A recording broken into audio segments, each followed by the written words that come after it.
And welcome back, everybody, to another episode of Bubba and the Bloom, episode 86. Going to continue our reviews of the fantasy baseball positions, heading to the mound, starting pitching 1 through 30 on the ADP. We'll talk about some other fun stuff along the way, as usual. And I guess get ready for, it's almost Christmas for crying out loud. It's crazy. We're moving through the season. You can find me on Twitter at BDentric, the podcast at Bubba Bloom Pod, and my co-host, as always, on Twitter at RyanBHQ. Ryan Bloomfield, how we doing, my friend? Doing good, man. Getting back into the swing, I guess. Took Thanksgiving off with the forecaster out. Needed a little break, and now we're back. Did the normal eating, drinking, watching college football, and now got my initial 2024 spreadsheet ready to go for our Gladiator draft in like a week and a half. Yep. That we've got. We can talk a little bit more about, but no, I'm doing good. How are you doing? I'm doing well. It's like I said, Thanksgiving's behind us. We're in go mode. I've got drafts going, of course. Draft one, not plural one. And I'm ready. Finishing up the black book. That'll be nice when that's done, and just continue to plug along for 2024 now, because it's going to sneak up on us really, really quick. Oh yeah, absolutely. But yeah, it was a bummer. We only have one real big weekend of college football left. I know you're a big college football guy, like you said, watching games. It's that's my fun. It's going away because everyone saw my tweet on the NFL's product out there, which is just complete hot garbage. So hopefully baseball can come back soon, real soon. That'd be great. Yeah, I appreciate it. Absolutely. All right, you hinted at a Gladiator. Did you want to discuss this at all, or it's going to be next Thursday live on this show at 11:30 p.m. Eastern time? It's full. Yeah, we were gonna announce a Gladiator listener league and get people to sign up. And so when did you open up the league? On I think it was like Thursday, Friday. I think it was the day after Thanksgiving, give or take. Yeah, and so it's already filled. We didn't even have to promote it, and so we got a full crew. Need to thank the degenerates, your normal NFBC crew of Gladiator drafters. We have Waxman, Rob DiPietro, Gialdi's in there, Dom, the bullpen guru's in there. Fish. So you got the Fish, John Fish, of course. So so the league got flooded by the degenerates, which will be good. They'll have about, I don't know, 50, 60 Gladiators under their belt by the time they'll take us to school. It'll be fun by the time we start. So but no, it'll be fun. For those not aware of the Gladiator format, it's 23 rounds. 5x5, you basically draft your team, your starting lineup, and that's it. So you don't touch it anymore. And then injuries be damned, you win or lose. So we'll do it live on the show. Probably have the draft board up and just talk through it. I'm sure the a bunch of the, even though it's not technically a listener league, a lot of those folks do listen to the show. So I'm sure we'll get some comments and smack talk back and forth. So I'm really looking forward to it. We'll do it right after our reliever preview show next Tuesday. So we'll be done with the reviews. We'll do the draft and then figure something out after that in December. Yeah, we'll have tons of fun. Don't you worry. We'll have you guys covered here. But tonight we are starting pitching. ADP 1 through 30.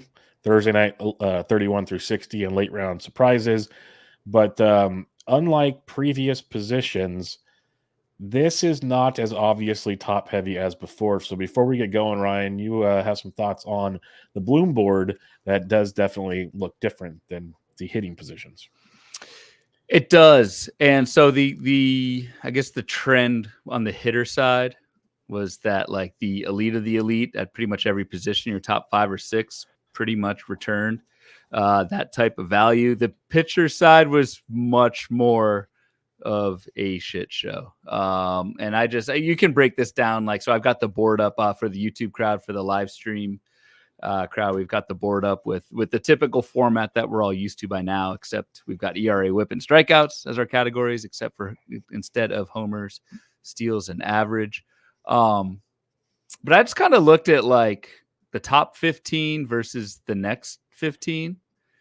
And just found some like interesting things about it. The reason like 15, like it's very arbitrary to cut off like who, what that number is. But in a 15-team league, like those are your starting pitcher 1s versus starting pitcher 2s.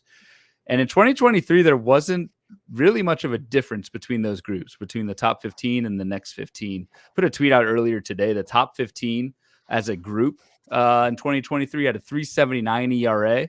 The next 15 had a 3.70 ERA. So the next 15 actually had a lower ERA. The next 15 had a higher whip, 118 whip to 114.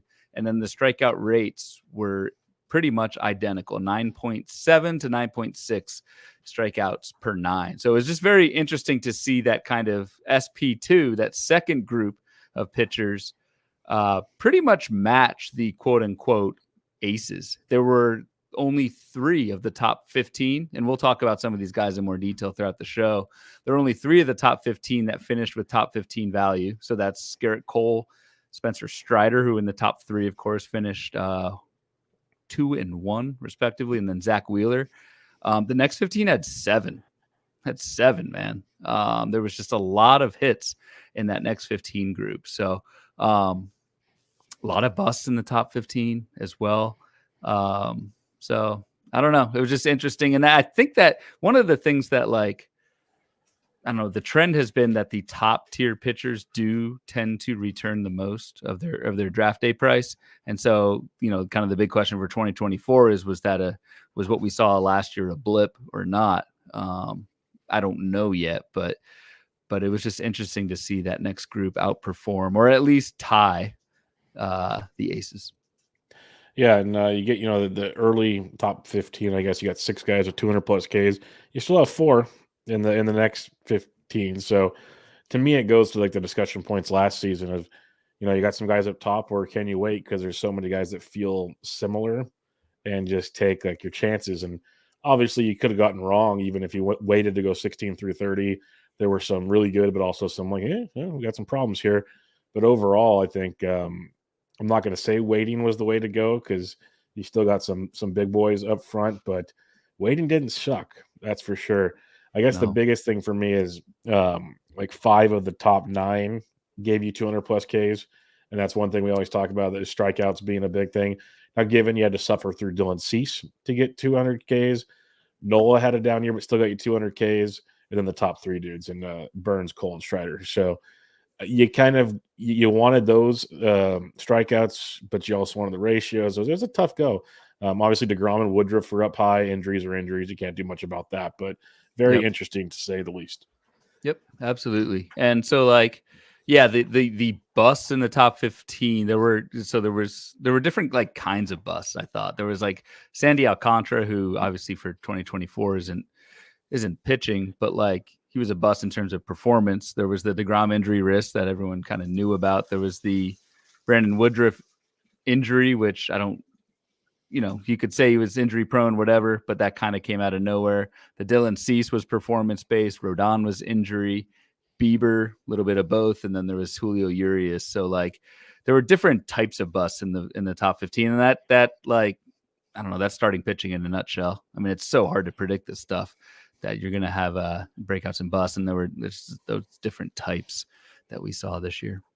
Yeah, we'll talk player to player here in just a second, but it's just fun to look at this, and it'll be interesting to compare it to 31 through 60 to see how kind of diverse the finishing points are there, to make you wonder if it's even worth waiting even longer type thing, like getting in just one guy in 15 or 16 through 30 and then going heavy in the next go around. So yeah, we'll have to kind of see how it all plays out. But very, very, when Zach Gallen finishes 4th at the position, says a lot of how things went this season. Yep, the 21st taken as well. All right, let's just kind of run through the guys as usual. We'll start with Corbin Burnes. Now, this was a discussion point a lot last year. Burnes, Cole. Which one do you go with? One at an ADP of 15, one at an ADP of 16. Burnes finished 18th at the position. Cole finished 2nd. We'll get to Cole in a second. But Burnes had an interesting season. 3.39 ERA, 107 WHIP, 200 strikeouts. Got to 193 innings after 202 in 2022. It was just it was a definite step back for Corbin Burnes, is I guess the nicest way to put it. Like the K to walk was only 17.1%, which is a bit of a downswing for Corbin Burnes. What's your thoughts on what you saw here? Because I wasn't as excited as others were on Corbin Burnes. He still had a really good season. Like, you'd probably be okay if you drafted Corbin Burnes there, but in the end, it wasn't what you bargained for. No, it wasn't. I think we both had Cole over Burnes when we did our. I took Cole in our too early DC last year, and you guys all made fun of me. There, worked out well. Hey. I don't think I did. I would never. Nope, I would never make ever. money. Burnes got a little bit better in the second half. And like, it is nice that a quote unquote down season is still pretty much 200 Ks, a 339 ERA, and a 107 whip. Like that's pretty damn good. On top of that, he only had 10 wins. So that's why you got kind of finished 18th. Like that almost seems a little low. Like Burnes turned things around in the second half. The second half, the guy had a 273 ERA. Remember, in the first half, it was up near 4. The only thing, like in the second half with Burnes, like the underlying skills only got like slightly better. On the whole, the fastball was down a full mile an hour. Your swinging strike rate was down from 17 down to 15 down to 12 in 2023. And so, like, I don't know, there wasn't much a change in pitch mix, which is probably good. The problem that I see is like every pitch, the swinging strike rate was down for Corbin Burnes. It wasn't just like, they all of a sudden got on the fastball and it's something that correctable with one pitch. It was basically every single pitch in his arsenal went down from 2022 to 2023. So I don't know. And I'll probably say this a few times throughout, but like I trust kind of the recency bias, the positive regression rebound a little bit more than I for hitters than I do for pitchers. But if you buy the track record of Corbin Burnes, and it's really damn good, if you think this is a down year and he still finished 18th, that's still pretty solid. Yeah, that's what I'm saying. Like he didn't crush you by any means. You were hoping for more, and it doesn't help when Gerrit Cole finishes where he finished right next to him when that was the debate going on. So yeah, that's the dagger. But yeah, Burnes is now going around ADP 29 right now. So the 2-3 turn, which could change things if that's something you're into for sure. Gerrit Cole, we talked about him. He's second off the board at ADP 16, finished second at the position, AL Cy Young Award winner with a 2.63 ERA on the season to go with his 0.98 whip and 222 strikeouts, back-to-back seasons of over 200 innings pitched. And he's had 200 or more innings in 5 of his last 6 full seasons. Like that is workhorse stuff with ERAs below 3 in 4 of those 6 seasons. He's been absolutely amazing. Toby, does Gerrit Cole still suck? No, he doesn't. Nope. K percentage was down this year. That is one thing, but overall, pretty darn good. What do you got on Gerrit Cole? No, just I'm glad you you quantified the run that Gerrit Cole has been on. Like there have been, and just like I don't know, in terms of like over time, it's very hard.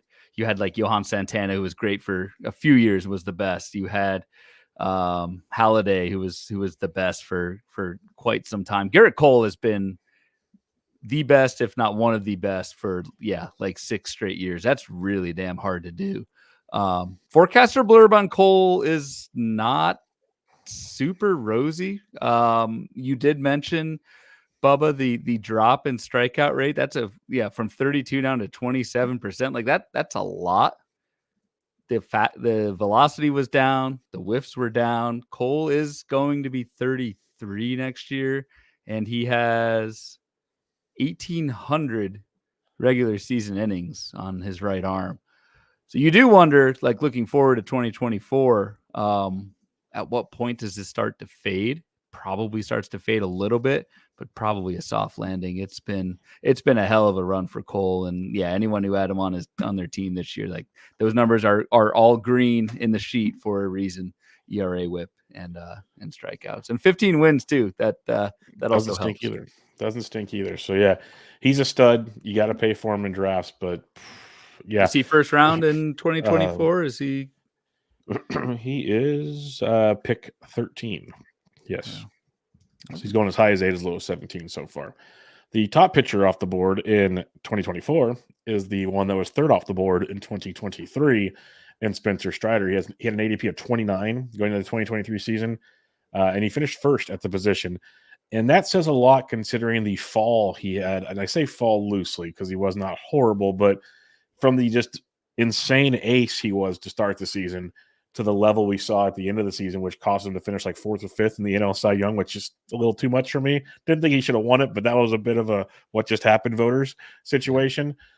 Spencer Strider was still great. He finished with a 3.86 ERA, 109 WHIP. Then again, that ballooned in the second half. That was not the first half ERA, but my goodness, 281 strikeouts. That is just asinine when you're talking about building strikeouts for your position to lock that. Like, you can take the ratio of kind of quote unquote hit with 281 strikeouts.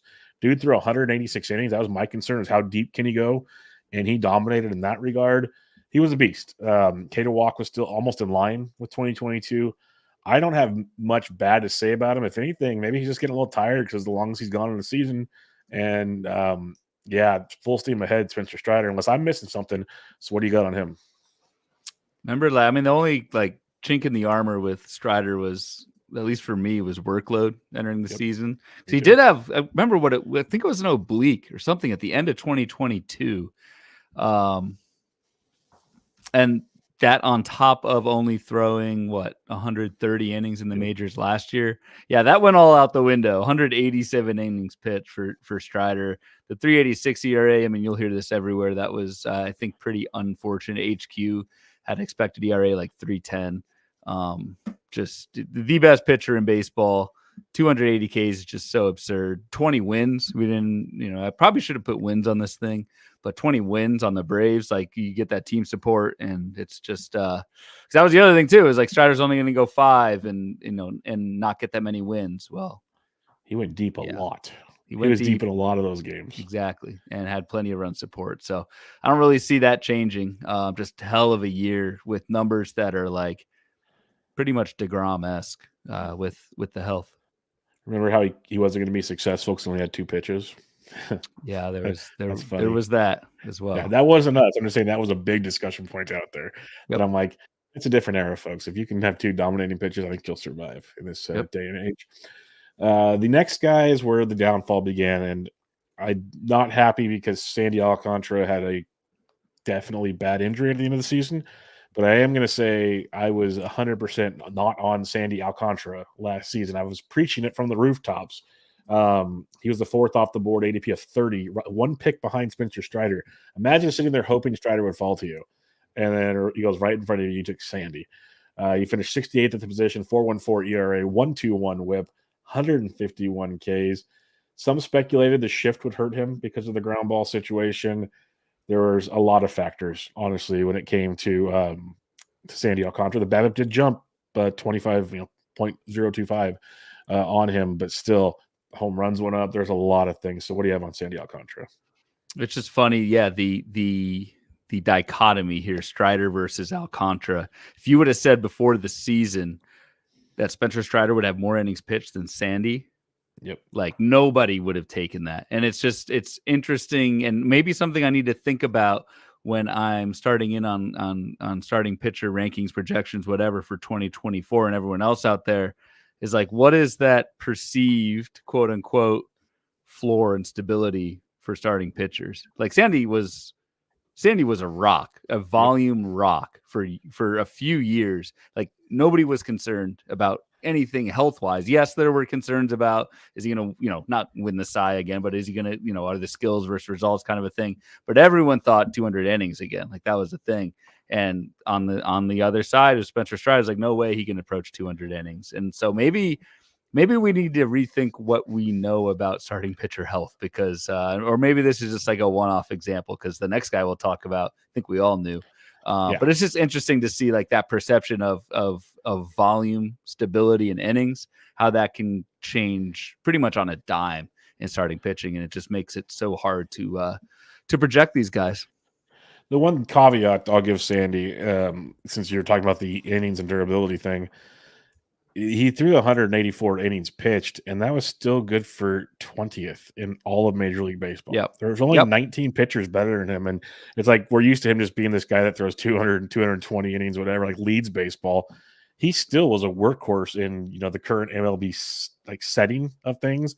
It was just the strikeouts weren't there. Like, he'd go deep into games, and he'd have like the one bad inning. He was almost going Aaron Nola style, minus the strikeouts at times, and it just kept catching up with him over and over again. And if you're not supplying the strikeouts like Nola did, like we kind of talked about earlier, then those ratios really crush you. And that was the bugaboo. And then he goes and gets hurt, unfortunately, not on purpose, obviously, just got hurt.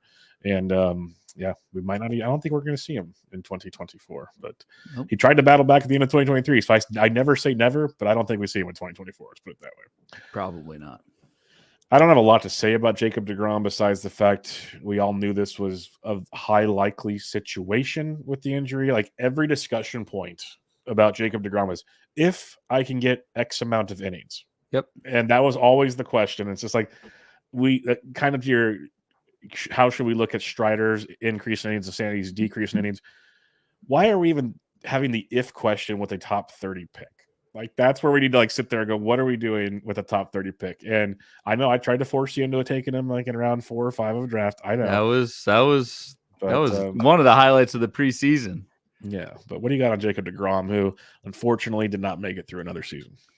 Yeah, I mean, he's just so good that the question was like, it wasn't, was he going to be healthy all year? It was, how many innings what's that break even point for innings? And like deGrom is so good that if he even just threw like 120, 130, depending on what you projected for ERA and WHIP, like it's kind of worth it to do it.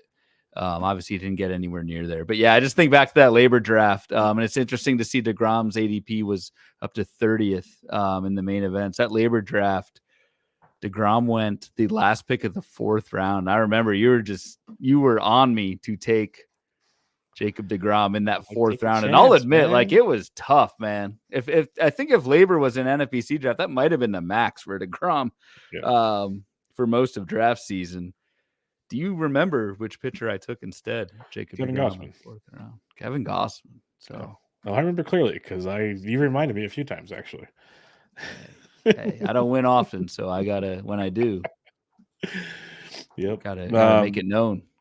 The next pitcher is a bummer for both of us because I think we're both Team Brandon Woodruff. That's just been one guy we've both liked quite a bit. He had an ADP of 35, 6th off the board, finished 56, which honestly, the fact he still finished 56 to me says a lot of how good he actually was. You know, he battled injuries off and on throughout the season before the shoulder injury finally took him down for the rest of the year. He's going to be out for the 2024 season, of course. And it was just a rough one because he finished with a 2.28 ERA, 0.02 WHIP, only 74 Ks because he only threw 67 innings. And that was the crutch, that the straw that broke the camel's back, as they say. So anything on Woodruff? No, it's just sad because like I do think he's a top 5, top 3 pitcher in baseball. I still think he's better than Burnes, so I'll stand by that. I agree. I totally agree. I mean, he did this. I'm speculating, but like he did this pitching hurt too. 2.28 ERA, 0.8 WHIP. So it just sucks. And it sounds like, again, no doctor, but it sounds like this is like career threatening. That's the rumors on the street lately. Like that's anybody that signs him, basically, it's going to be one of those like, here's $1 million for 2023, then prove it to me in 2024 type thing with like options after that. And because people are thinking this shoulder deal, it's a career threatening situation, which sucks in a big way. Yep. Now the name that every single season on every review, preview, whatever podcast you do about starting pitching comes up in conversation. I just took him in round 5 of a 12-team draft.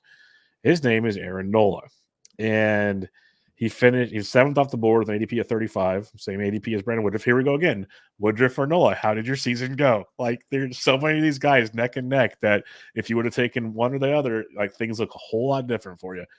4.46 ERA, 1.15 WHIP, not ideal, but 202 strikeouts, which I emphasize that because 202 Ks. Let me just sort through this for you real quick because I have the innings page up here. Strikeouts wise, there were 17 pitchers with 200 or more Ks. That stretches things out quite a bit for you. And Nola did it in 193 innings. He's got 180 or more innings in 5 straight seasons. He's a beast. And I know it was a rough up and down season for him, but I'm still Team Nola, obviously. So what do you have on Aaron Nola? Just if you draft Aaron Nola next year, like don't watch track your teams. Do not watch him pitch. Do not look at his box score. It will be the Nola line of like 6 innings, scoreless through 5, of course. 6 innings, 4 earned, 3 homers, 1 walk, and like 8 Ks. Like that is Aaron Nola in a nutshell. And the interesting thing, for as much as like as I was certainly one of them. Anyone had Nola on their team. I mean, frustrating is like the adjective that comes to mind. For as frustrating as Aaron Nola was, still finished as a top 30 pitcher. Still had a 115 whip, which is pretty good. Still had those 200 Ks, like you said, Bub, and still had those 12 wins. So it was really like the ERA and maybe a few more wins that we could have had. But like for a quote unquote down, frustrating year, if we think this is Aaron Nola's floor, like I'm probably back in again next year. And as much as that pains me to say, like just think of what happened in 2022 with pretty similar skills, a little bit worse strikeout to walk, but I don't know. He's just so damn stable. Consistency's huge back in Philadelphia. Yep. ADP at 57. Like, how do you not like that? I'm just saying. It's so the ADP has dropped quite. That's interesting because it went from 35 last year to 57 so far. He's getting a drop. He's gone as low as 83 in some drafts. Yeah. So it's hard for me to say no. Like he's going right next to Tariq Skubal and Pablo Lopez. So that says a lot. I think I'd go Nola, Lopez, maybe Lopez, but that's it's tough. Also how we draft. But yeah, I'm back in on a 4th, 5th round Aaron Nola. Heck yeah. Like that stability is so nice in these early rounds. It's like one of the early takeaways, just looking at the total top 30 board. There's certain stability guys where you can almost pencil like a window of these numbers. And you know, like unless something crazy happens, like an injury, you're going to get something in this ballpark. And Nola's that dude. So I'm on board with that as well. The 8th pitcher off the board, ADP of 40, finished 41st in the position, is Shane McClanahan, guy I was out on last season because I was worried about the injuries that he kind of had towards the end of 2022 and things resurfaced in 2023. He had a 3.29 ERA, 1.18 whip, 121 strikeouts. So he was pitching well, all things considered, 115 innings pitched, but it was just, the walk rate jumped. So what do you have on Shane McClanahan? It was a little bit of a ticking time bomb. I think everyone kind of knew it was coming. It was just when. And I think people who took the leap probably were pretty happy with it, even though McClanahan finished 41st. Like he did that in 2/3 of a season. I know like replacement level pitching is really, really bad, especially in 15-team leagues. So a lot of it depends what you did with McClanahan and how deep your staff was once that injury hit. But kind of, I don't know. This is what I expected. I think just pretty dominant stuff, but the injury was going to come at some point.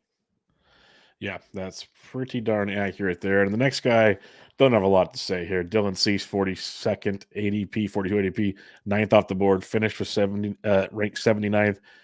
4.58 ERA, 1.42 whip, 214 Ks, which was nice. Yeah, I got nothing for you.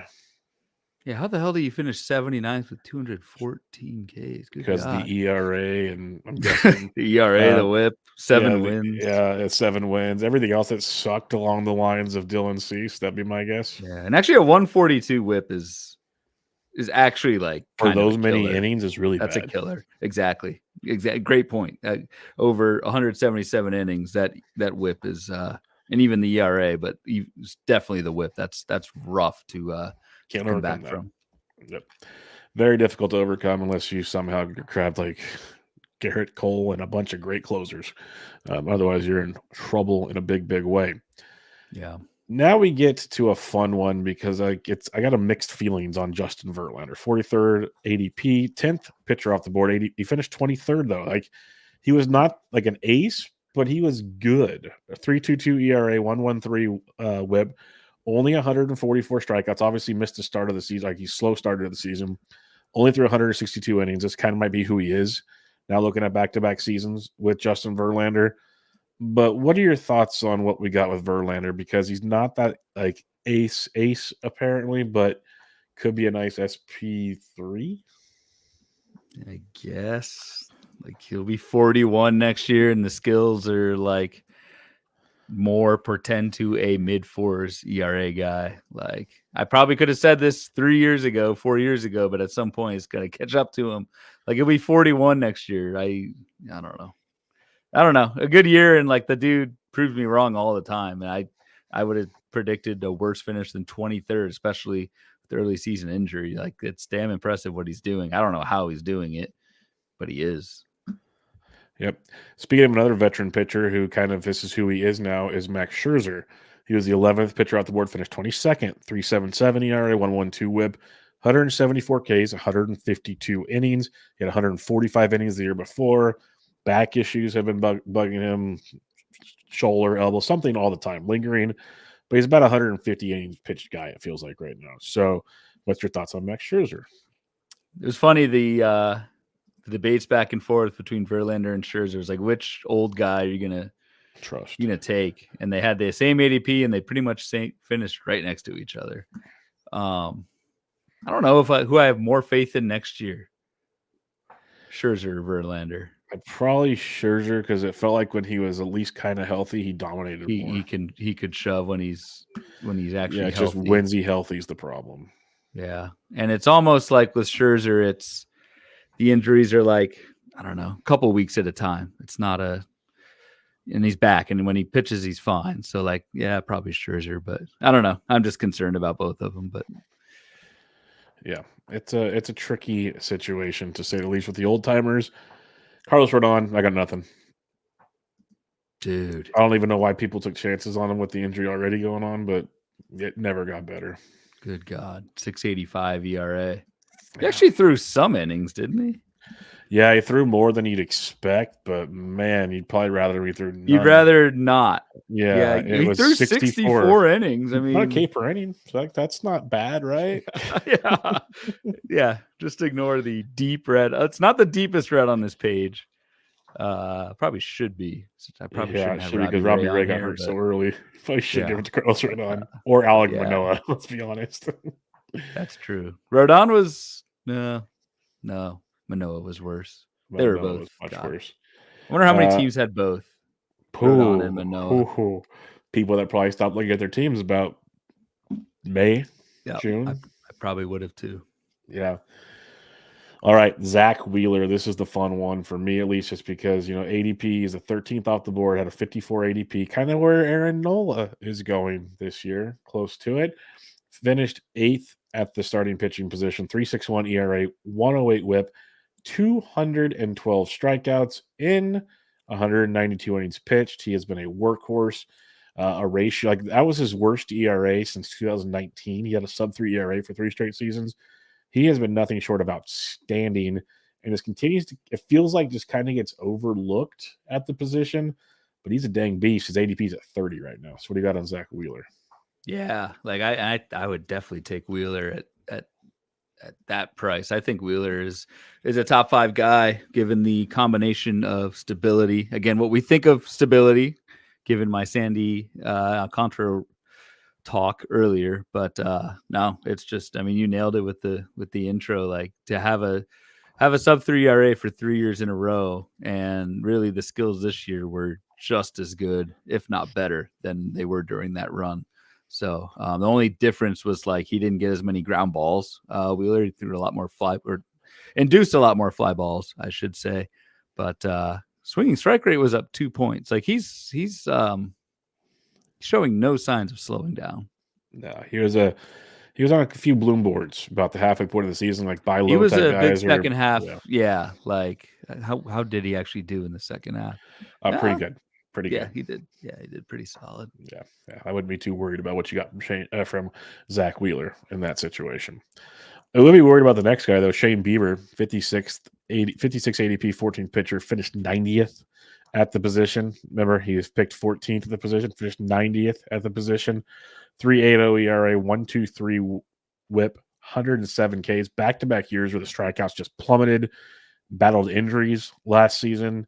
It was dreadful. If you took a chance on Shane Bieber, it obviously stung he was dropped in some leagues. It got that bad.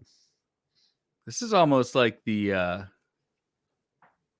Yordan Alvarez, Greg Oden of pitchers. Like I feel like Shane Bieber's like 38 years old.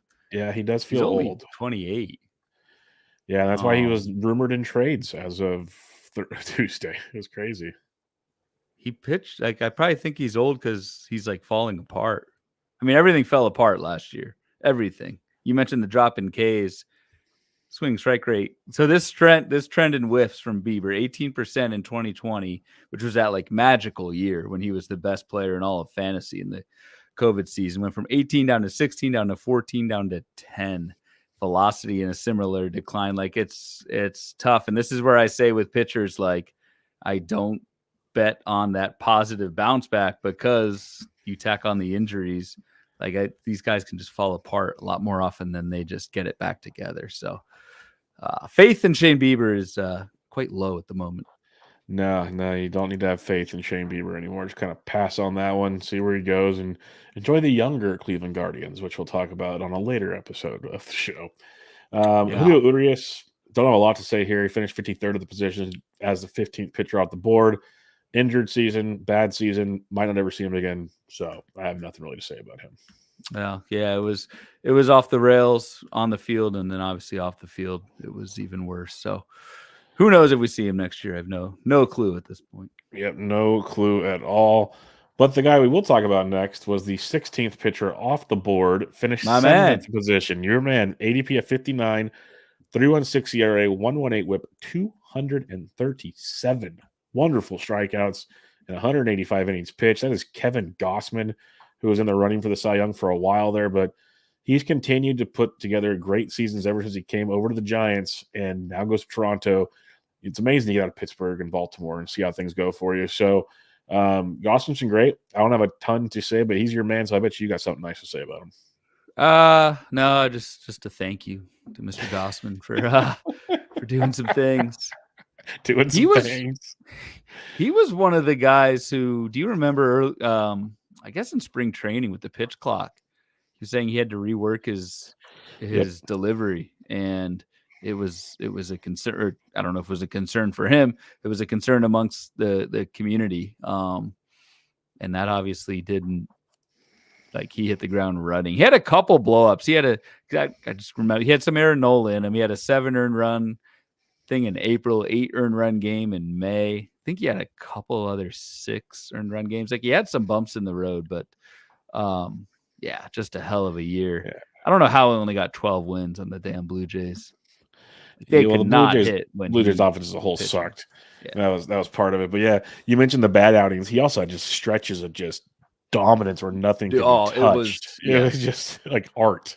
He had more double-digit strikeout games, I'll say, than 6 earned run games. Like much more good than bad. There's many tweets out there updating like how many double-digit K games. It was just insane what Kevin Gausman was doing, and hopefully he can continue to do that in 2024. He had 9, so almost a third of his starts were double-digit. That's insane just to think about that out loud. That's Strider probably had like 2/3 of his starts doing it, but he's a different beast as well. Christian Javier, ADP is 61. And here's we're going to have a good comparison with the next guy because they both have the same ADP and how things could have changed for your teams. Christian Javier, 17th ADP, finished 58th at the position, 4.56 ERA, 1.27 WHIP, 159 Ks.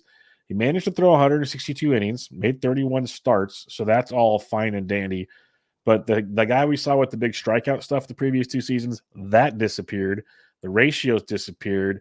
It was like he looked lost at times on the mound, honestly, just kind of watching things.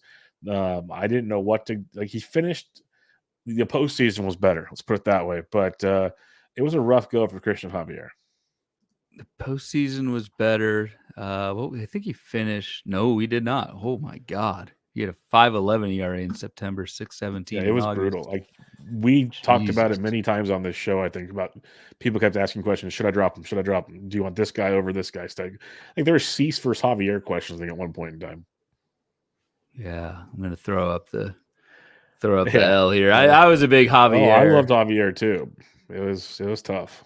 It was one of those guys, too, that I thought just such an extreme fly ball guy that I thought the ERA estimators were kind of hurting him a little bit too much, and the projections were hurting him a little too much for the home run risk. But no, it was bad. To lose 10 points in strikeout rate has to be one of the largest drops in all of baseball. That's probably a Bloomboard I'll cook up in this draft season, and Javier probably will be on many of those bad ones because it was just as ugly beneath the surface as above it. Yeah, be interesting to see how that one pans out.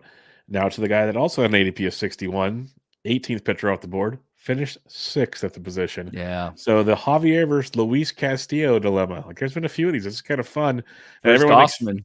I yeah, mean, and Gausman, Javier all three of them. sandwiched. See, Yeah. everyone like goes, why is everyone doing this person versus this person debates? Well, this is why. These It are the matters, reasons dude. why. It totally Yeah. matters. Like your season totally changes. I mean, you've mentioned this a few times, like the Strider versus Sandy, 29 and 30 ADP, Wheeler versus Bieber versus Woodruff Rodon, versus Nola. Woodruff versus Nola, Gausman, Castillo versus Javier. Like it totally matters how you do, especially on the pitching side, because like, and I say I'm still reeling from the Trevor Rogers disaster of 2022. It totally matters who you pick in these first 6 rounds. And obviously it matters, but like it can totally screw up your team if you don't get these right. So that's why it is important to compare these guys. Yeah, Castillo 3.34 ERA, 1.1 WHIP, and that was always a thing with him is WHIP issues. Not in Seattle, folks. 219 strikeouts and 197 career high innings. He was amazing, and so far with the Mariners has been nothing short of great. And I don't see a whole lot changing for a guy that's going to be only 31 this next year. Yeah, like the Seattle version. I don't have the split in front of me, but the Seattle version of Luis Castillo, just getting out of Great American Small Park, getting away from that defense. That when Castillo was there, defense is a little bit better now, but when Castillo was there, it was Eugenio Suarez playing shortstop. So we'll leave it at that. Only thing I'd see with Castillo last year that I don't like was the ground ball rate. For some reason, it's gone. So 2 years ago, the ground ball rate, and really early on in Castillo's career, it was in that like elite tier of upper 50s, 58%, 57% in 2020 and 2021. That dropped to 47 and then 39% last year. So I'm not sure if that's just him throwing fewer changeups, if that's pitch mix induced or not. But I don't know. I mean, honestly, man, I'm kind of nitpicking. Like everything else looked great, and the stability, volume, and the team situation is all good for Mr. Castillo. Yep, it's a steady Eddie workhorse, and it felt like forever it was always Castillo or Nola. Castillo, because they both had whip issues and this, that, and the other. And yeah. I think it's still a great conversation point. That's all I'd say. Let's see where Castillo's ADP is. That might actually help this conversation point. Castillo's ADP is 31, so he's going well ahead of Aaron Nola right now. So he's right next to Wheeler. Castillo and Nola basically flip spots in the from last year. In the you go Wheeler Castillo next year. Whew, that's a turn. Real nice. Max Fried, 68 ADP, 19th off the board, finished 55th, 2.55 ERA, 1.13 WHIP, only 80 Ks because he only threw 77 innings, almost 78 innings.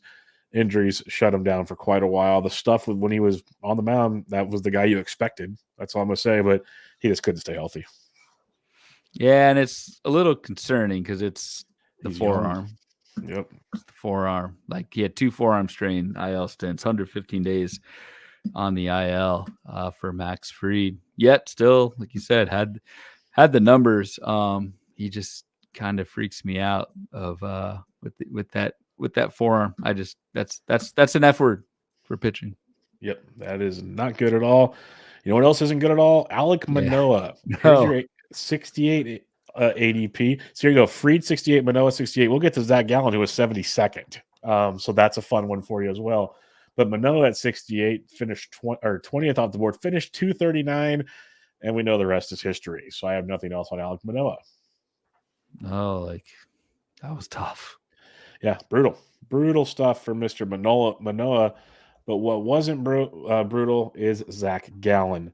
Again, ADP of 72, 21st pitcher off the board, finished 4th at the position, best finisher in the 16 through 30 range, 3.47 ERA, 1.12 WHIP, 220 on the strikeout number. And the other number that counts a lot, 210 innings pitched. That is ridiculous. That is good for second best in baseball behind the San Francisco Giants, who we'll talk about later. And Zack Gallen won the NL Cy Young. So, absolute beast. I've always been a Gallen fan. Did I think he was this good? No, but I thought he was like kind of just a boring, guy that can get the job done. So I'm very impressed. It's gonna be tough to pay his ADP of 39 next year, though. Yeah, that's what I don't know. Like he had a career. I think this was his career year, and it was a hell of a year. And he's a good pitcher. He's a really good pitcher. I don't see how he gets 220 I'd be strikeouts willing again. to say last season might have been his career year, to be honest, outside of the win differential. Yeah, that's true. It's true. Last year the ratios were Way even better. better. It's funny. So, damn man. So remember what I just said about Max Fried, the forearm.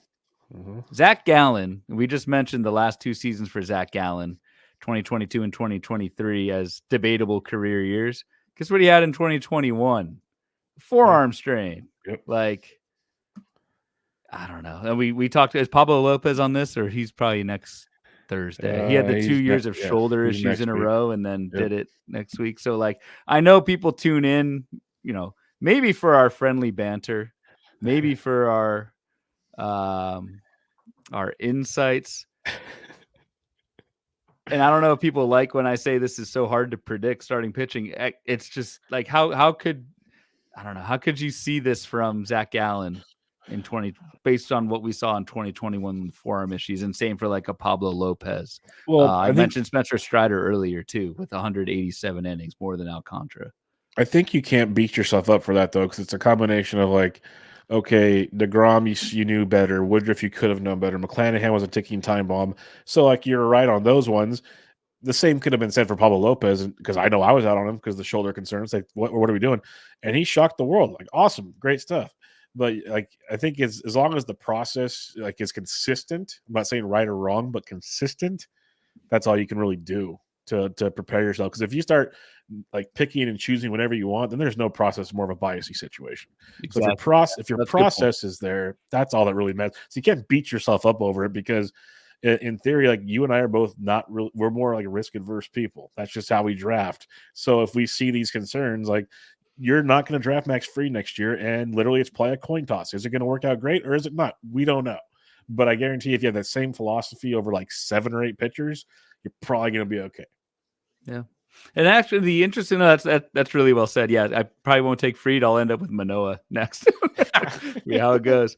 But no, I do remember the Gallen thing. So while you were talking, I do remember, because I think I did a board on this, or we talked about this a couple years ago. He did have the forearm thing, but that was the first half of 2020, and he finished the season healthy. In the second half, he was one of the, I think, leaders in innings pitched. He led innings pitched. I remember that was a big talking point from your boards. Like that was big in the offseason. And so maybe it is like, are you healthy? Like, what have you done for me lately? It's like, what are you healthy now? And I look at, like, to bring this back to who we just talked about with Max Fried, like Max Fried did throw 52 innings in August and September combined at a 2.79 ERA.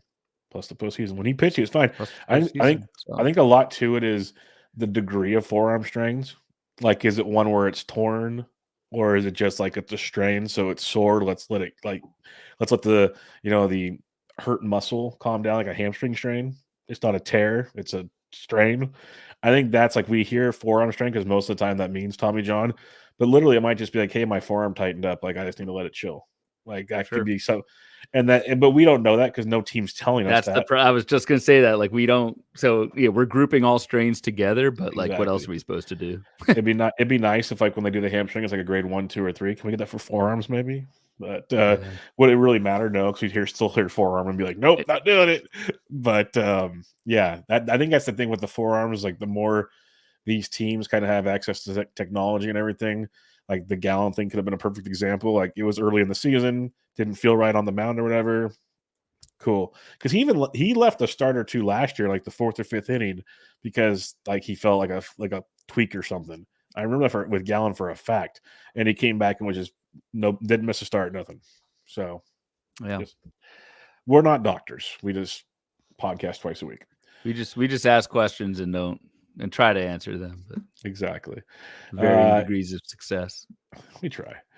Yu Darvish, 76 pitcher or 76 ADP, 22nd pitcher off the board, finished 77th at the position. This is a tough one. 4.56 ERA, 1.3 WHIP, 141 Ks, only 136 innings. Those injuries, there's a lot of factors. Dude's getting old. I still believe there's something good there with Yu Darvish, but the part that's good is really disappearing quickly is the problem with Yu Darvish. Yeah, I just see, not to sound like a broken record, but these are the things that I mean, it's a steady decline the last 3 years in strikeout rate and swinging strike. Like that's not good. I don't know where the 195 innings came from last year. Again, on my diatribe on pitcher injuries here, like what the hell was that? Went back down to what I would think more with Yu Darvish with 136 innings this year. It'll be 37 next year. Given the age, given the pretty lengthy injury history over Darvish's career, with that slide in dominance, that slide in strikeout and swinging strike, I'm sure the price is cheaper, but so it's easy to say I'll probably be out, but I just don't have much faith, especially early in draft season where you're doing draft and holds and gladiators and that sort of thing. Like Yu Darvish and Gladiator, like that's not the first comp that comes to mind. DC ADP 224. God, that's cheap. Yeah, he's going around the likes of Brian Bayo, Brendan Pfaadt, Andrew Abbott, Taj Bradley, Emmett Sheehan. Yeah, it's interesting. You're gonna start. You're gonna get the itch here pretty soon. As weird as it says, you're giving me the itch. It's starting to come back. All right, the 23rd pitcher off the board with an ADP of 80, finished 16th overall. That's Framber Valdez, 3.45 ERA, 1.13 WHIP, 200 strikeouts and 198 innings pitched, back-to-back years of almost 200 innings. It was kind of a fall towards the end of the season for Framber Valdez. You know, he threw that. Was it a perfect game? Right, there was no hitter that he threw. Yep. But things fell apart quickly, I would say, towards the end of the season. And I don't know, it wasn't as great as it started out. Let's put it that way. So what's your thoughts on Framber? Yeah, I mean, it wasn't too bad at the end of the year. Like he had a sub 4 ERA, and bits are rough. Yeah. He had a sub 4 ERA in August and September. It was July, like crushed him. July was death. A 7.29 ERA, 162 WHIP. Over all 4 your teams starts. took it. And all your teams took it. That's the and problem. all your team, yes, because Framber was an auto start. I had Framber in the main. Yes, the second half skill slide is kind of troublesome, kind of worrisome, but no real sign of injury. Velocity was down a little bit, but had some more whiffs in the second half. The weird thing with Framber, I mentioned this a couple times. It's ground ball rate. Like as you get into the 50s, it's really helpful. As you get to the upper 50s to the 60s, it's like uberly helpful. And Framber in the second half, from first to second half, went from 57% ground ball, which is that's when you really start getting rewards, down to 52. And so like if that ground ball rate stays in the 50s, like it's still really good, but Framber needs that to be back more where it was the previous 2 seasons when it was 70% and 67% leading the league in ground ball rate. So don't know if it's just like an Arsenal tweak or something that he does need to do to get the ball back on the ground. He obviously has shown the ability to do that for a long stretch of time. So just kind of as I'm talking through it, I'm not too worried about Framber for next year. He's an innings machine. He's a quality start machine and probably on that team a win machine in 2024. I just remember the biggest bummer with Framber Valdez is, especially for doing second half underdog drafts, the smart people, way smarter than me, that were analyzing schedules. Framber had the easiest schedule out of any pitcher on the board, and it did not pan out that way. So in the second half, he had one of the easier, or just in general? Yeah, in the second half. If you're doing the post All-Star underdog drafts, some of those guys are analyzing best, pitching matchups, best stacks for hitters and stuff. Framber rated out very well, and it did not pan out so well. So that was the bummer with Framber, but that's the breaks we do. Joe Musgrove, he 24th pitcher off the board, finished 48, 305, 114, 97. When healthy, was great. Wasn't healthy enough, though, only 97 innings pitched. Missed the start of the season with the broken toe. Then he has had other issues throughout the season. It sucks because he sits around and drafts for a while, and I'm always tempted to take him because he is really good when he's on the mound. I just don't know his health situation right now. Yeah, and the timing also sucks. Musgrove was hitting his groove. Started terrible. His first 2 starts in April had more earned runs than innings. In July, the dude had 5 starts, 36 Ks, 5 walks, a 145 ERA. Things were going, and then the shoulder. So I do say like watch the reports on Musgrove, but can we trust the reports? At least in big drafts, I got to see him in spring training before I'm putting down even mid rotation draft capital on Musgrove. Because I mean, it could pay off. The skills I think are still there and still good, but shoulders, man, worse than forearms. Yep, definitely. This was a tough part of the draft because after Framber, he had Musgrove injury problems. Tristan McKenzie finished 212 due to injuries. Robbie Ray, 219, obviously an injury. So he had a 3-pack there, which stunk. And then if you avoided that landmine, George Kirby was 27th pitcher off the board at ADP at 96, finished 11th at the position. 3.35 ERA, 1.04 WHIP. To find a 1.04 WHIP with 190 innings pitched near ADP of 100 is amazing. 172 Ks. Kirby was him, as the kids say, when it comes to value in the draft. So I know you're a Kirby guy. What do you got on him? Yeah, I'm a Kirby guy, but I think like it sounds like everyone's a Kirby guy because now George Kirby's like very expensive. Yeah. Very, very expensive. I forget which pitcher we were talking about before with whip. Nola with the 115 whip. The most underappreciated category in pitchers.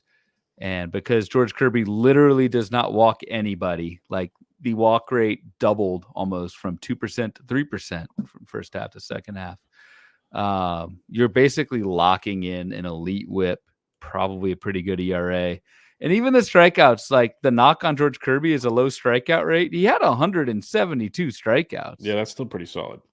Like that's good. So, and then you look at the second half, like in the season, he started throwing a split finger more. In the second half, the whiff rate went up 3 points, which is huge. I mean, I can see why George Kirby, I think he's fully priced, but I can see why. Like, there's so much to like. Yeah, I like him quite a bit. If I have to be a play contrarian, it might be better off for the preview show. It's the Sandy thing to me. He's an accumulator. He has to have the innings to make it work. But I think there's more. That's fair. No, that's fair. I think there's just more to work with Kirby. Watching his like the splitter and stuff like that, I think you can make an argument for that. But at the same time, again, if he's not going deep or if he has a rough outing or gets BATB to death, that all changes real quickly. So my only concern. Next pitcher off the board, another fun one here. Tyler Glasnow, 105 ADP, 28th pitcher off the board, finished 31st at the position.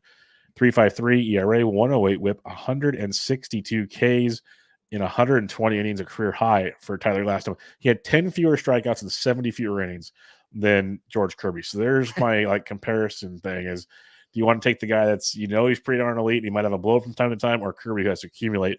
That's the fun discussion point for me when you're doing drafts. But with Glasnow also, Kirby's been durable. Glasnow is not. So we're not doing that right now. That's a review show. What's your thoughts on Tyler Glasnow? I think you're pretty happy if you drafted Glasnow and you got the 31st overall. Now, see, I'll take the L on him because I was scared with injuries. No, same. And again, I don't think we mentioned this during the show, but these rankings are the end of season ranks are from Razball. I was pulling up his pitch mix because there was a big change in ground ball rate for Glasnow, and he threw a lot more sliders. Maybe that's why. Ground ball rate jumped from 45% in 2021 up to 51%. He's in that 50 range. Like I mentioned with Framber, the difference is Tyler Glasnow over a full season could strike out 250 guys. Like, he is that good. It's the same question that we had entering the season, though, is what does that innings total look like? 120 innings last year, like, it's kind of more than I thought he had. That's pretty good. Yeah, I was surprised when I pulled it up. I did not think he got there. So, like, who's to say that Glasnow can't? Again, going back to our discussion before about Gallen and Max Fried and finishing healthy, who's to say Glasnow, who finished strong, finished healthy, can't go from 120 to 150 or 160 if that happens? Like, look out, man. It's fair. I know I'm scared. I'm scared to take that chance. Yeah, me too. He's never done it before. But no, but I think I can't remember. It's back to last season, but someone was tweeting out like towards the end of the year. It's like a month ago. Last season, a month ago, that something like per game stats, he was by far like the best in baseball type thing based on his 21 starts.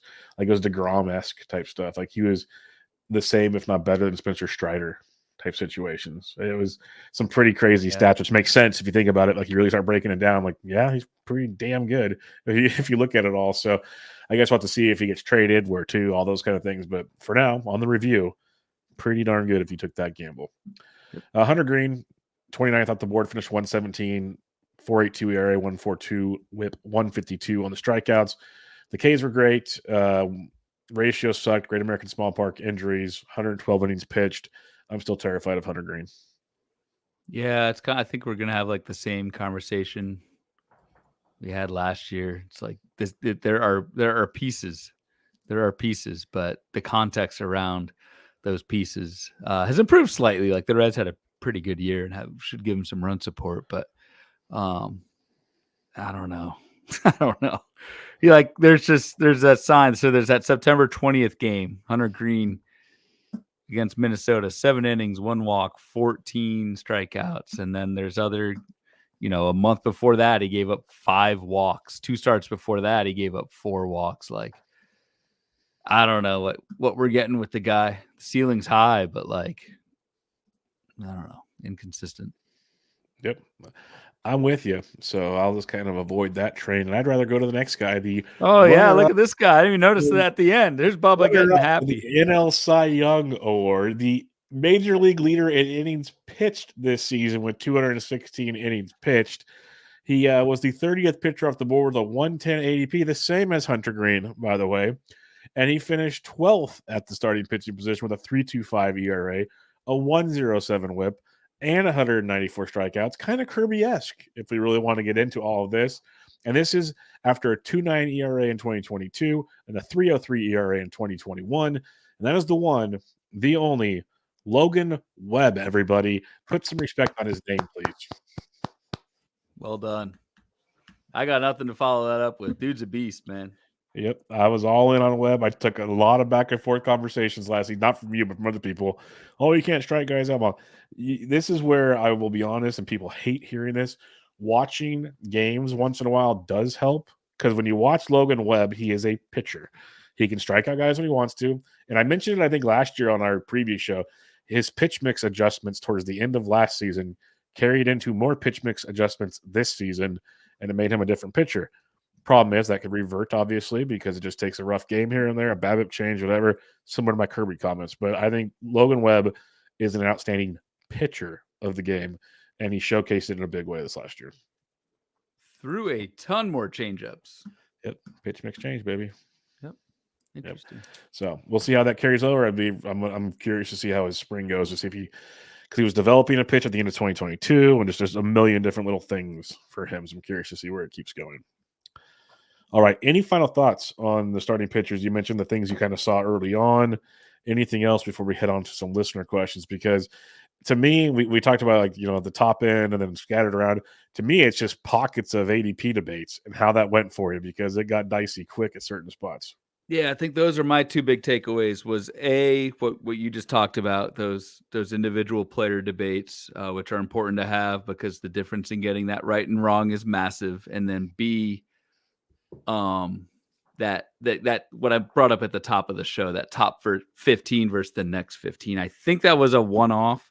Like usually the top 15 is a lot better. Have not looked too much at the starting pitcher ADP for 2024, but it'll be interesting to see if that trend continues, because if it does, like it makes a ton of sense to just load up on bats your first few rounds and then volume this next group. So I don't know. Especially if you're doing our hitting reviews and noticing like every position, the top like 5 to 10 guys, just get the big dogs and then pepper the pitching later. No, that's a great tie-in to our hitter stuff, because that was the roadmap to success in 2023. Will it be in 24? I don't know, but like it sounds good to me. Like your first 3 rounds, you could have got elite hitters, and then went like Zack Wheeler, Kevin Gausman, Zach Gallen, somewhere in that combination of like 2 or 3 guys with George Kirby in there. Even if you got 3 of those guys, like if you just waited and went boom, boom, boom, like, oh my God. Now, like that, it's called hitting the nuts in gambling, but that's kind of how that's how you have to win some of these things. So, and then Alec Manoah hit your nuts as well. But. You lost your nuts with that one. All right, a couple listener questions before we head on out here. Our buddy Calling My Shot, aka the artist formerly known as Lil Book.com, the rebrand, has questions for us here. Not to derail the pitching talk too much, but as you noted on all the hitting review pods, the top end picks at every position panned out at surprisingly high rates. I'd love to hear you guys speculate on whether that's due to, number one, projections being more accurate, accessible, and commonly used in draft prep. Or two, the increasing length of draft season where November DC's Gladiators helped to really solidify the top players by March. Three, frankly, just a really lucky year that is unlikely to repeat in 2024. Honestly, I think 1 and 2 work together. Yeah, probably. And we're seeing, like, if I had to lead 1, probably 2, but like I think 1 and 2 do work together.